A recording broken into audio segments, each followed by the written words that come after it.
Good morning Odisha. आज मैं 28 तारीख गुरुवार 30 टी गुरुत्वपूर्ण न्यूज उपर आसंतु नजर पकाइबा। आपण मानक भल पाइबा स्वरूप गोटे गोटे लाइक निश्चित भाव रखिदेवे। सुप्रीमकोर्ट को बड़ निष्पत्ति एसआईआर को असंवैधानिक घोषणा करा जाई परिबो नै। देशर सर्वोच्च अदालत सुप्रीमकोर्ट बुधवार एसआईआर संपर्क में एक बड़ राय दैछंती। सुप्रीमकोर्ट कहिसंती जे एसआईआर प्रक्रिया रे कोनोसी त्रुटि नै। निर्वाचन कमिशन तांकर क्षमता व्यवहार करिसंती, क्षमतार अतिक्रम करिनांती। संपूर्ण प्रक्रिया को असंवैधानिक घोषणा करा जाई परिबो नै। सीजे सूर्यकांत विचारपति जयमाल्य बागचीଙ୍କ खंडपीठ बिहार भोटर तालिकार एसआईआर करबा पई निर्वाचन कमिशन को निष्पत्ति को समर्थन करिथिले। कोर्ट कहिथिले जे एसआईआर प्रक्रिया केवल भोटर तालिकार साधारण संशोधन प्रक्रिया ठारू भिन्न होइतिबारु एहाको अवैध बोली खारज करा जाई परिबो नै।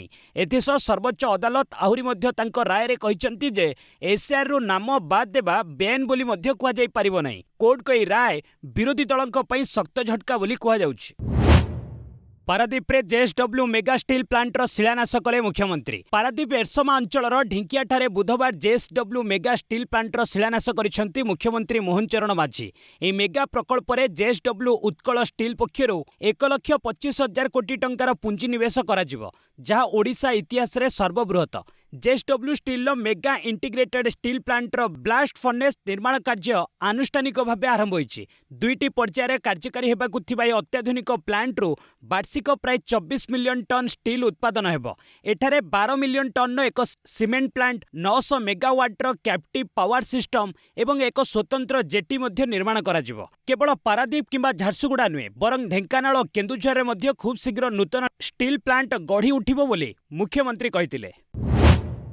जुलाई 2 तारिख रु मैट्रिक सप्लीमेंटारी परीक्षा। आसंता जुलाई 2 तारिख रु मैट्रिक सप्लीमेंटारी परीक्षा हेबो। एहा जुलाई 10 तारिख पर्यंत चलिबो। सकाळ 9 टारू दिन 11:30 पर्यंत परीक्षा अनुष्ठित हेबो। प्रथम विषय परीक्षा मातृभाषा ओडिया रु आरंभ हेबो। 4 तारिख रे इंग्राजी, 5 तारिख रे टीएलबी प्रैक्टिकल परीक्षा, 6 तारिख रे गणित परीक्षा सकाळ 9 टारू दिन 11:45 पर्यंत चलिबो। 8 रे साधारण विज्ञान, 9 रे सामाजिक विज्ञान एवं 10 तारिख रे संस्कृत हिंदी विषय परीक्षा रहिछि बोली बोर्ड पक्षरु परीक्षा सूची प्रकाश पाइछि। राज्य मुक्त विद्यालय सर्टिफिकेट परीक्षा मध्य जुलाई 2 तारिख रु आरंभ होई 10 तारिख जाय चलिबो। ओडिशा रे घड़घड़ी सह वर्षा, अनेक जिला को ऑरेंज अलर्ट। उत्तर पश्चिम ओडिशा उपरे सृष्टि होइतिबा घूर्णिबलय प्रभाव रे राज्य रे आसंता किछि दिन पर्यंत वर्षा और घड़घड़ी सह वज्रपातर संभावना रहिछि। पाणीपाग विभाग पक्षरु अनेक जिला को ऑरेंज अलर्ट जारी करा जायछि। आज और आसंता काली सुंदरगढ़, झारसुगुड़ा, संबलपुर, केन्दुझर, मयूरभंज समेत उपकूलवर्ती जिला गुड़िकरे घंटा प्रति 50 रु 60 किलोमीटर बेगरे पवन बहिबा सह प्रबल वज्रपात होइपारे। अन्यपटे पश्चिम अभ्यंतरण ओडिशार किछि जिल्ला रे ग्रीष्म प्रभाव जारी रहिबो। समुद्र अशांत रहुतिबारु आज और आसंता काली उत्तर ओडिशा उपकूलवर्ती अंचल रे मत्स्यजीवी मानकु समुद्र मध्यकु न जिबाकु परामर्श दिया जायछि। आगामी जून 3 तारिख पर्यंत राज्य रे वर्षार परिमाण जारी रहिबो बोली ओपीएससी पक्षरु डेंटाल सर्जन नियुक्ति विज्ञप्ति प्रत्याहार। ओडिशा लोकसेवा आयोग डेंटाल सर्जन पदवी रे नियुक्ति पई जारी करिथिबा विज्ञप्ति संख्या 07/2025-26 को प्रत्याहार करि नैछंती। राज्य स्वास्थ्य और परिचालना कल्याण विभाग पक्षरु गत 19/5/2026 रे एई पदवी पई पठा जाइतिबा अनुरोध प्रत्याहार करा जिबा परे कमिशन ए पदक्षेप नेछंती। ए निष्पत्ति फल रे डेंटाल सर्जन नियुक्ति पई दाखल होइतिबा समस्त आवेदन पत्र बातिल होई जाइछि। आवेदनकारी माने पैठ करिथिबा परीक्षा फी आसंता 20 दिन मध्य रे सेमानक मूल अकाउंट को फेरस्त करा जिवो बोली ओपीसी पक्षरु स्पष्ट करा जाइछि। नीट प्रश्नपत्र लीक मामला रे आउ 2 गिरफ। 2026 नीट यूजी प्रश्नपत्र लीक मामला रे सीबीआई बुधवार आउ 2 जण अभियुक्तंकु गिरफ करिछि। प्रथम अभियुक्त हेले महाराष्ट्र लातूर बासिंदा डाक्तर मनोज सिरुरे। से 3 जण छात्रंकु अन्यतम अभियुक्त पीवी कुलकर्णीଙ୍କ निकटरू रसायन विज्ञानर प्रश्नपत्र आनी देथिले। द्वितीय अभियुक्त हेले तेजस हर्षद कुमार साहा। से पुणे स्थित एक कोचिंग सेंटर रे फिजिक्स पढ़ाती। साहा किछि छात्र छात्री को अभियुक्त मनीषा हावलदार ठारू फिजिक्स प्रश्नपत्र आनी देथिले। ए मामला रे संपूर्ण षडयंत्रर पर्दाफाश लगी तदंत जारी रहिछि। सीबीआई अद्यावधि 59 भिन्न भिन्न स्थान रे तलाशी करी बहु गुरुत्वपूर्ण दस्तावेज, लैपटॉप एवं मोबाइल जबत करिछि। मोट 13 जण गिरफ होइछन्ति। महंगा पड़िला सनातन को अपरिष्कार धर्म कहिबा ममतांको नामरे मामला रुजु। निर्वाचन पराजय परे पश्चिमबंगर पूर्वतन मुख्यमंत्री ममता बानार्जी समस्या बढ़िबार लागिछि। गत वर्ष ममता हिंदू धर्म विषय एक विवादीय बयान देइथिले। कोलकातार एक ईद प्रार्थना कार्यक्रम में ममता सनातन को अपरिष्कार धर्म बोली कहिथिले। एही बयान को नहीं एबे जणे वकिलंक अभियोग आधार रे तांको विरुद्ध रे एक एफआईआर रुजु होईछि। Siliguri cyber crime police station ने आईनजीवी रिंकी चटर्जी द्वारा एही एफआईआर दाखल करा जायछि, जेउथिरे ममतांको बयान धार्मिक भावना को आघात देइतिबा अभियोग होईछि। भारत में मारात्मक इबोला प्रवेश डर घारिला आफ्रिकारु फेरिथिबा महिला हस्पिटाल में भर्ती। आफ्रिकार विपज्जनक साब्यस्त होइतिबा इबोला भाइरस को नहीं एबे भारत में आतंक सृष्टि होइछि। उगांडारू फेरिथिबा जणे महिला को बेंगालुरु एक सरकारी हस्पिटाल में पर्यवेक्षण में अलगा रखा जाइछि। अहमदाबाद दे बेंगालुरु आसीथिबा 28 वर्षीय महिला को गतकाली हस्पिटाल में भर्ती करा जायतिला। महिला देह पीड़ा हेउछि किंतु इबोला भाइरस कोनोसी गंभीर लक्षण नाही। तांको अवस्था स्थिर रहिछि। अधिकारी सूचना अनुसार इबोला प्रभावित अंचल आसीथिबा महिला नमूना परीक्षा पई नेशनल इंस्टीट्यूट ऑफ वायरोलॉजी को पठा जाइछि। एबे रिपोर्ट को अपेक्षा करा जाइछि। अपरपक्षे सरकार कहिसंती जे भारत में इबोलार कोनोसी मामला वर्तमान सुद्धा निश्चित होई नाही। पराजय परे परे केरलर पूर्वतन मुख्यमंत्री विजयन घरे ईडी चढ़ऊ। केरलर पूर्वतन मुख्यमंत्री पिनाराय विजयन अड़ुआ बढ़िबार लागिछि। बुधवार विजयन थिरुवनंतपुरम घरे ईडी चढ़ऊ करिछि। एही चढ़ऊ एक मनी लॉन्ड्रिंग मामला सहित जड़ित बोली कुहाଯାଉଛି। ईडी पक्षरु केरल रे एककालीन 12टी स्थान रे एही चढ़ऊ करा जायतिला, जेउथिरे विजयन भड़ा घर मध्य शामिल थिला। अधिकारी माने कहिसंती जे ईडी रे चढ़ऊ Cochin mineral and rutile limited मामला सहित जड़ित। विजयन झील बीणा सहित जड़ित 12टी ठिकाणा चढ़ऊ चली। अभियोग होइछि जे कोचिन मिनेराल्स नामक घरोई कंपनी 2018 रु 2019 मध्य विजयन झील बीणा मालिकाना थिबा एक्सालोजी कंपनी को 1.72 कोटी बेआईन पेमेंट करिथिला। केरल हाईकोर्ट गतकाली मामला रे ईडी कार्यानुष्ठान को बातिल करबा पई होइथिबा आवेदन को खारज करथिले। एहार दिनक परे ईडी कार्यानुष्ठान ने आसाराम को हाईकोर्ट झटका। बलात्कार मामला रे आजीवन जेल दंड कायम रहिला। जड़े नाबालिका को बलात्कार मामला रे दोषी साब्यस्त होइतिबा आत्मघोषित धर्मगुरु आसाराम को राजस्थान हाईकोर्ट बड़ झटका लगी। एही मामला रे आसाराम को दिया जाइतिबा आजीवन कारादंडादेश को हाईकोर्ट कायम रखिछंती, जेतेबेले कि तांकर दुई सहयोगी को कोर्ट निर्दोष रे खलास करिछंती। कोर्ट ए राय फल रे आजीवन जेल दंड भोगुतिबा आसाराम को जेल रे ही रहिबाकू पड़िबो। वर्तमान तांकू शीघ्र जोधपुर केंद्रीय कारागार रे आत्मसमर्पण करबाकू पड़िबो। प्रकाश योग्य मामला 14 अगस्त 2013 मसीहार आसाराम को गुरुकुल रे पढ़ुतिबा जने छात्री को बलात्कार करने अभियोग रे गिरफ करा जायतिला। दीर्घ विचार परे जोधपुर एक स्वतंत्र पोस्को कोर्ट 25 एप्रिल 2018 रे आसाराम को दोषी साब्यस्त कर आजीवन कारादंड रे दंडित करथिले। आजाद नगर विस्फोरण मामला रे पुणी तदंत कला एनआईए टीम। भुवनेश्वर आजाद नगर बोमा विस्फोरण घटना रे जातीय तदंतकारी संस्था एनआईए पुणी खोलताड़ आरंभ करिछि। एनआईए टीम द्वितीय थर पई एयरफील्ड थाना रे पहुंची दुईटी स्कूटी को जांच करुछि। स्कूटी दुईटी रे विस्फोरक सामग्री बारूद थिला ना आरडीएक्स भी व्यवहृत होइतिला ताहा जांच करिछि। साइंटिफिक टीम दुईटी स्कूटी को तन्न तन्न करी जांच करिछि। विस्फोरण परे दुईटी स्कूटी को आजाद नगर स्थित विस्फोरण स्थल जबत करी थाना को अणा जायतिला। साइंटिफिक टीम थाना रे पड़िथिबा स्कूटीर डिक्कीरु किछि नमूना संग्रह करथिले। प्राय गोटिए घंटारू अधिक समय धरी तनाघना करथिले। गत जनवरी मास 27 तारिख रे 5 महला बिल्डिंग विस्फोरण घटिथिला। चिकित्साधीन अवस्था रे जने युवक तांको मांकर मृत्यु होइतिला। पुलिस सेठारो पोड़ा सुतुली, छोट लुहा कंटा, काच गुंड और अन्यान्य विस्फोरण प्रस्तुति सामग्रीर नमूना संग्रह करथिला। प्रधानमंत्री को भेटिले तमिलनाडु मुख्यमंत्री विजय।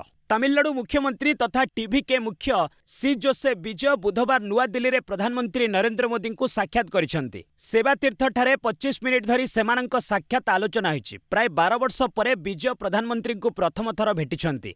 मुख्यमंत्री तमिलनाडुर विकास जड़ित अनेक महत्वपूर्ण प्रसंग को नहीं दिल्ली आछंती। सूत्र मुताबक कावेरी जल विवाद, जल संरक्षण एवं कर्नाटक द्वारा निर्मित मेकेदातु बंध प्रकल्प नहीं जड़ित विभिन्न प्रसंग में मोदी विजय आलोचना करिसेंती। पूर्वरु चलित मास 10 तारिख रे मुख्यमंत्री विजय शपथ नेबा परे मोदी तांकु फोन जगे शुभेच्छा जणाइथिले।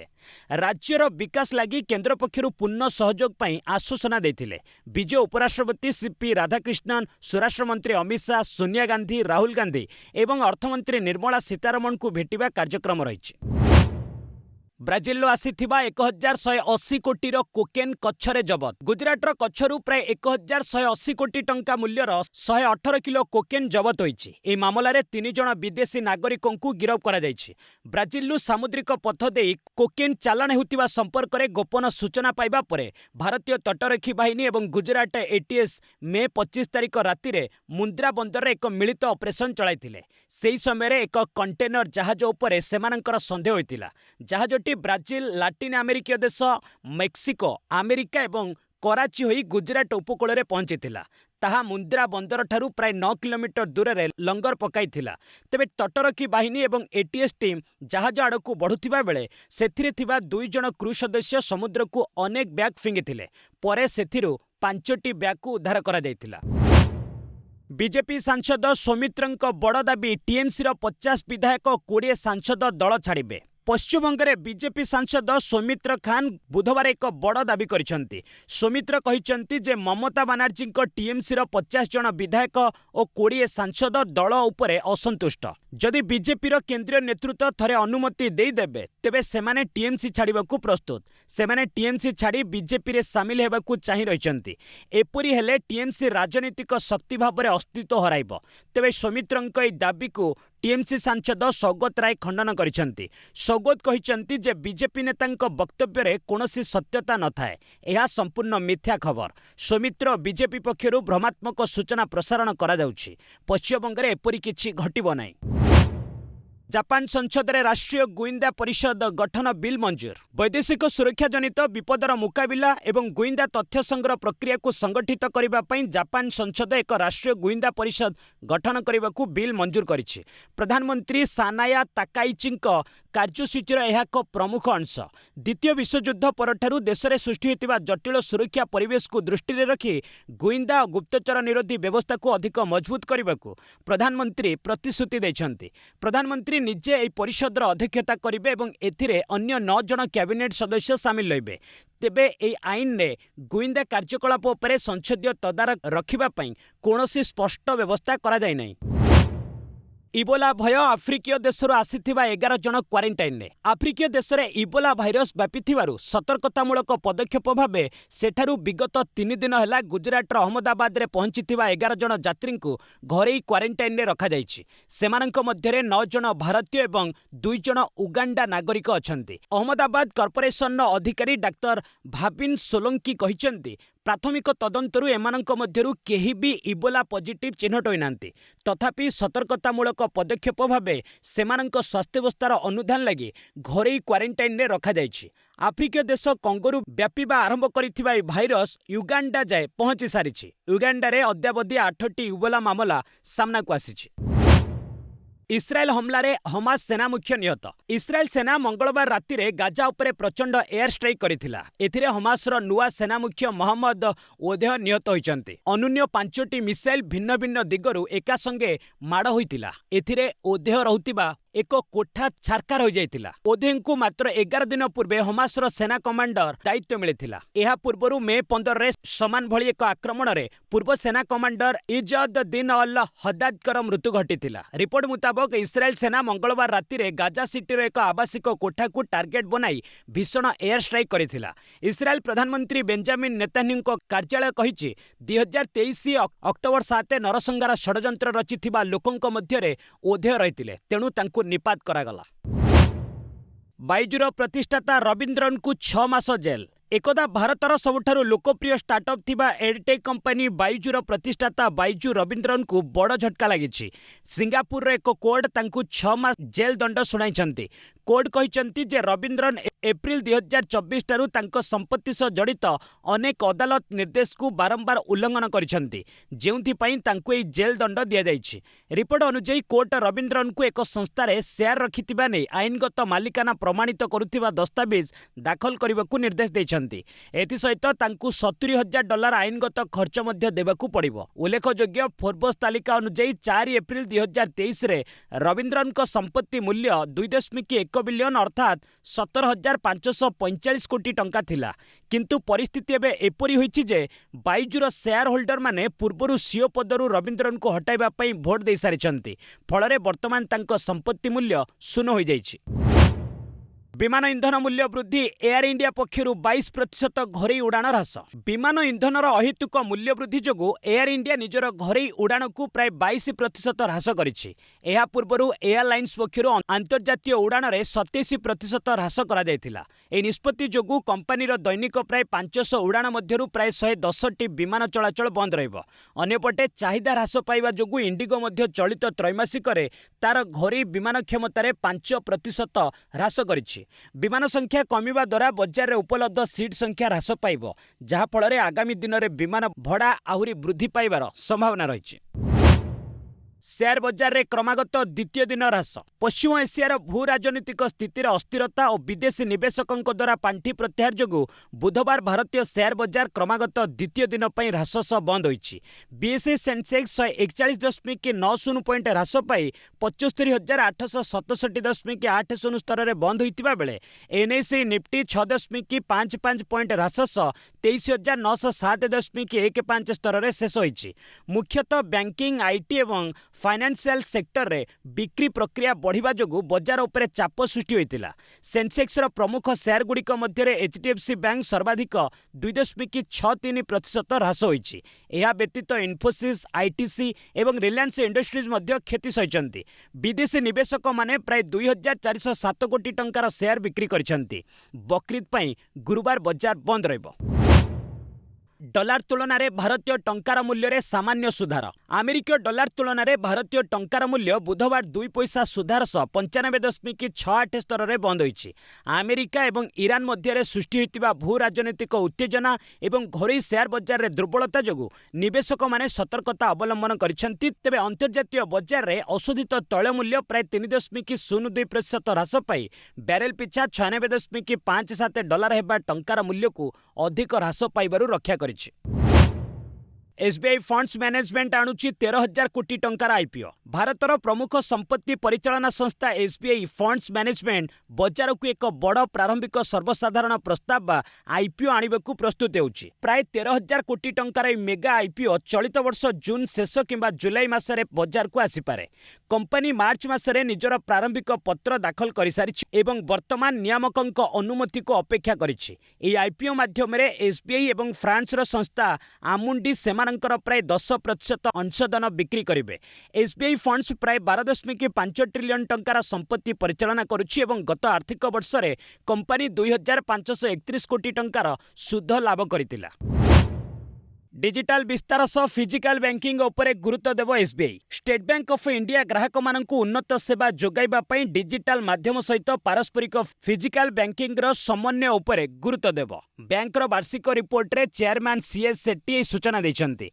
बैंक जमा संग्रह को सुदृढ़ करिबा पई एसबीआई एबीसीडी नीति आपणाइछि, जेउथिरे समस्त शाखा जमा वृद्धि रे सहयोग करिवे। ग्राहकଙ୍କ सेवा को अधिक सहज करिबा पई आर्टिफिशियल इंटेलिजेंस एवं ऑटोमेशन आधारित प्रोजेक्ट सरल कार्यकारी करा जाउछि। एहा सहित मानव संबलर विकास उपरे मध्य गुरुत्व दिया जाउछि। गत आर्थिक वर्ष रे एसबीआई रो शुद्ध लाभ 12.88% वृद्धि पाई 80,032 कोटी टंकारे पहुंचिछि। कोलकातारू हटिव मेसी विशाल प्रतिमूर्ति। कोलकाता स्थापित फुटबॉल किंवदंती लियोनेल मेसी एक 70 फुट उच्चतार विशाल प्रतिमूर्ति को सुरक्षा दृष्टि हटाई दिया। पवन जोगु ए स्वर्ण रंगर मूर्ति हलुथिबा देखिबाकू मिलिछि। मूर्तिटी एक व्यस्तबहुल रास्ता कड़े थिबारु बड़ दुर्घटनार आशंका सृष्टि होइछि। विधायक शरद दत्त मुखर्जी कहिसंती जे सरकारी जंत्री मानक जांच परे ए प्रतिमूर्ति को असुरक्षित घोषणा करिसंती। एहाको अतिशीघ्र सेठारु हटाइबा पई योजना चलिछि। तेबे अन्य केउ स्थान रे स्थापन कराजिबो कि नहीं ताहा एपर्यंत स्पष्ट होई नहीं। गत डिसेम्बर मासरे मेसी भारत गस्तर आसीथिले। से समय विश्वकप ट्रॉफी टेकिथिबा तांकर ए प्रतिमूर्ति को उन्मोचन करा जायथिला। भारत रे क्रिकेट रो अधिक क्रेज थिले मध्य कोलकाता रे फुटबॉल एवं अर्जेंटीना दल प्रति प्रबल भल पाइबा रहिछि।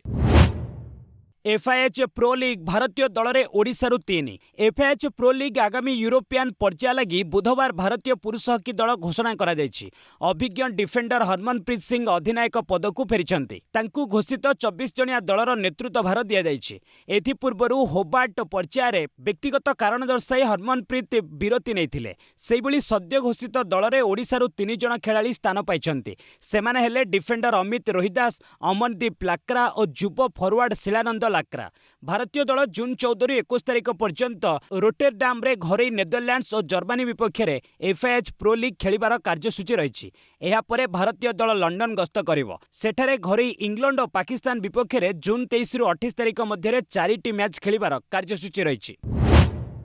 प्रथम भारतीय भावे विश्व जिम्नास्टिक छात्रवृत्ति पाइले प्रीति। प्रथम भारतीय महिला जिम्नास्ट भाव में ओडिशार प्रीति झांकर सम्मानजनक विश्व जिम्नास्टिक्स छात्रवृत्ति पाइछन्ति। वर्ष 2026 लगी विश्वर मात्र 12 जन अंतर्जातीय जिम्नास्ट को यह छात्रवृत्ति पाई मनोनीत करा जायछि, जेउथिरे प्रीति विश्वस्तर में तांकर असाधारण प्रतिभा और संभावना पाई यह स्वीकृति पाइछन्ति। भारत और ओडिशार जिम्नास्टिक्स पाई यह एक उल्लेखनीय सफलता। प्रीति वर्तमान कलिंग स्टाडियम स्थित जिम्नास्टिक्स एचपीसी रे प्रशिक्षण नेउछन्ति।